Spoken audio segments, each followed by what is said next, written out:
au reroute. Un réveil qui nous souligne la chance qu'on avait d'avoir un ami grand rabbin ami, un rare de dimension extraordinaire et d'une sincérité, d'une gentillesse, chesed shel emet et emet shel chesed, emet ve chesed, chesed ve emet, dans tous les sens écrits.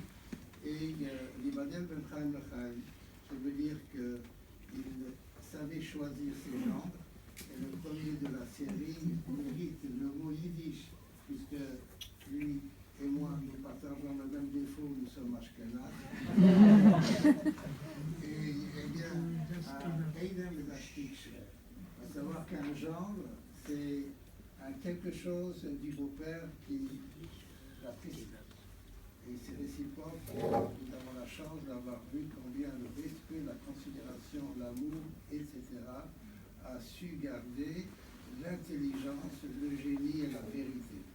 Ainsi donc, nous avons revécu un moment de ce qu'on a eu la chance de connaître depuis assez longtemps. Ce qui me concerne, c'est 50 ans. J'ai connu le jeune couple Citruc, jeune mari.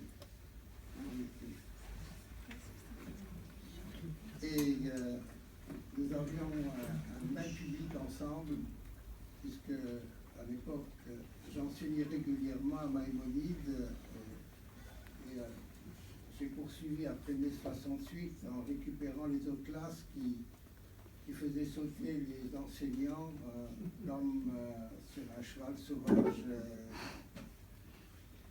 Et nos cours se faisaient des classes réunies qui étaient restées sans professeur. C'était dans la salle à manger, c'était des conférences, etc. Et Citruc, à l'époque, était encore en train de terminer son rabbinat et il faisait bénéficier la génération montante de ses qualités de cœur et d'esprit. Il était directeur de l'internat de l'école qui s'appelait encore Maïmonide avant qu'elle soit reconstruite et j'espère en mieux puisqu'elle a changé de nom, elle s'appelle l'école Rambam. En tout cas, nous partagions un même public qui montait, qui recherchait une vérité, qui recherchait une sincérité et mai 68 a permis à quelques-uns qui autrement détruisaient tout ce qu'il y avait avant et le remplaçaient par pas grand-chose, de devenir des personnalités de sincérité et de savoir qu'on avait un trésor chez nous. Et si le monde se démolit, c'est parce que c'est un monde de consommateurs et de tricheurs.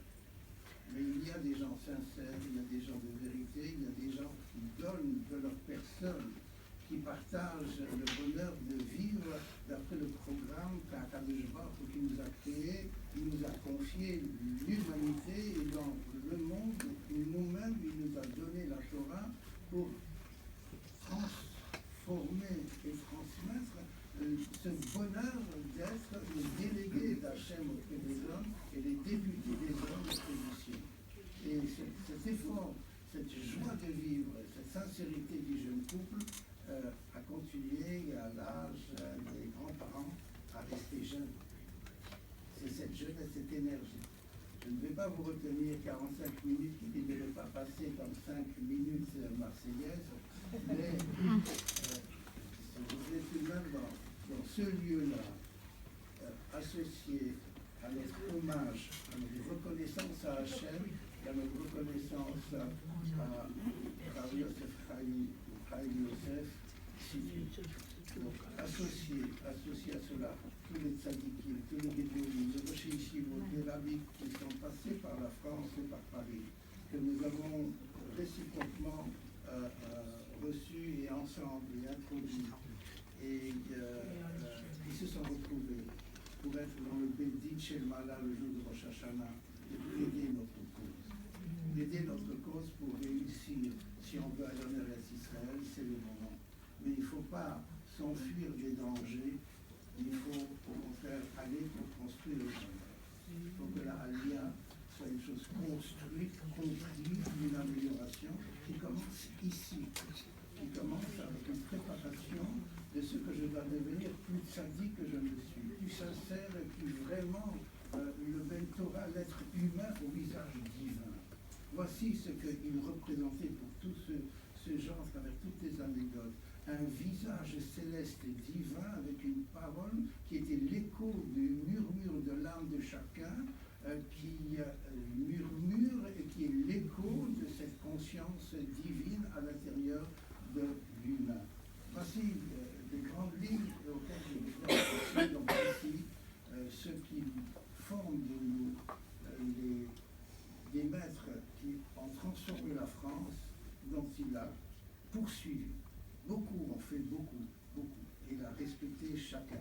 Il n'est pas de ceux qui s'installent quelque part et qui disent avec moi Bereshit bara, un nouveau monde commence. Et alors quoi, c'est comme Bereshit bara? C'est que avant que je vienne, c'était le Tohu Vevao. Non, et il n'a pas démoli ce qui était avant. Il a apprécié, développé ce qui était bien, et il a montré comment on réussit à poursuivre pour être encore mieux. Et de le faire avec respect, politesse, amitié. Hélas, comme cela a été dit dans d'autres circonstances, il a fait partie de notre famille des gens comme ceux qui nous ont transformés, qui nous ont aimés, nous ont accompagnés. Je parle de Rav Chalkin de Tzaddik, de Roger Cain, Rav Gershon Cain de Tzaddik. Je parle de l'exemple de Rav Herrera pour rester dans une même localisation, ce que représente le phare d'Aix-les-Bains. Ainsi de suite. Et là, le jour où celui que je connaissais, avec qui on s'appréciait, on échangeait, on parlait, on a commencé à parler jeunes, pour des jeunes. Et on a continué à travailler pour des jeunes de 3 à 103 ans. Plus que Tintin. On s'en a mené à accompagner cela. Alors là, le jour, il y a eu un jour où j'ai changé mon attitude, où l'amitié s'est doublée d'un profond respect. C'est lorsque, à une petite réunion, sans façon, chez la Franquille Aix-les-Bains, il est venu tout souriant, il s'est excusé auprès du Rav, j'étais là, c'est dans la salle à manger du Rav au premier étage. Tout le monde sait que la Franquille, c'est la simplicité directe, c'est l'énergie, c'est la flamme, c'est ce que veut Hachem. Ça y est, on part, on le fait, on l'entrevoit, ça ne discute pas. La pondération de la Gershon, comment, entre où je suis, où je veux arriver, je choisis le chemin. Bon. Et il arrive avec son sourire, s'excusant d'avoir un peu tardé plus que le moment où on l'attendait. Parce que il avait estimé qu'il risquait de ne pas trouver ensuite le temps de finir le Daf Hayomi.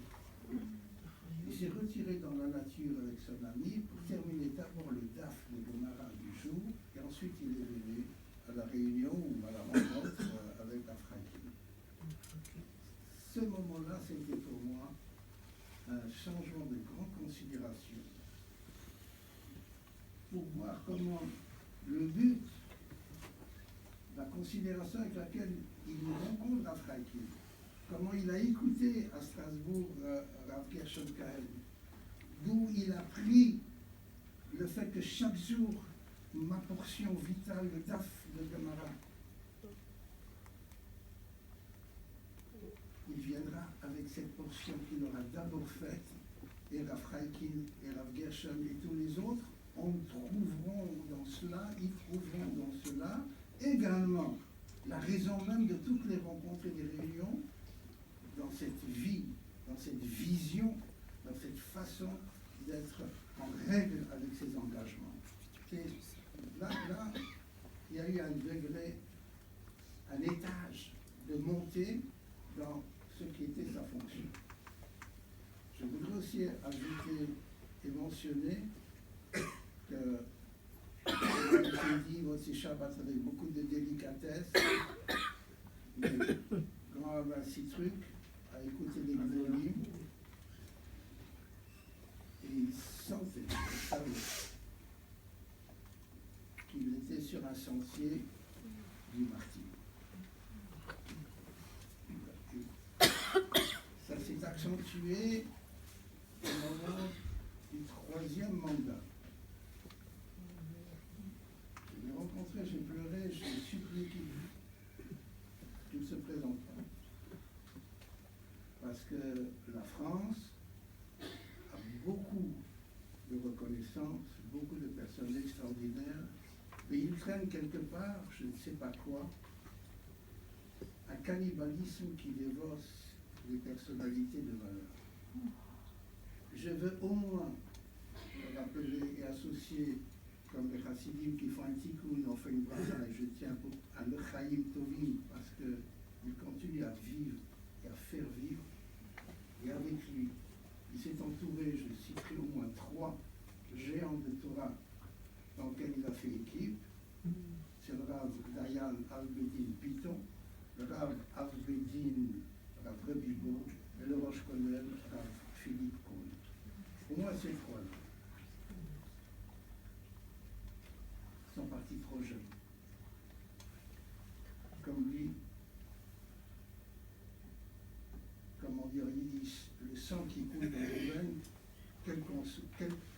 qui qu'on soit, ce sang, ce n'est pas de l'eau. S'il y a un affaiblissement et des chocs qui rendent la santé et donc la vie menacée, c'est parce qu'on est sincère et c'est pas parce qu'on veut se battre, mais c'est parce qu'on veut aider même celui qui vient vous faire du mal. Et là, je ne sais pas ce qui reste, mais il traîne en France quelque chose qui est falsifié sous forme d'une amitié à visage laïque, qui s'introduit même dans l'organisation du religieux, qui finalement est comme un quelque chose que seule la culture française a de facile à vivre, mais qui est nocive, où il y a tant de martyrs à s'étonner. C'est comme si quand on veut être sincère et qu'on grimpe sur ce qui est officiel, ça défie les statistiques des kamikazes.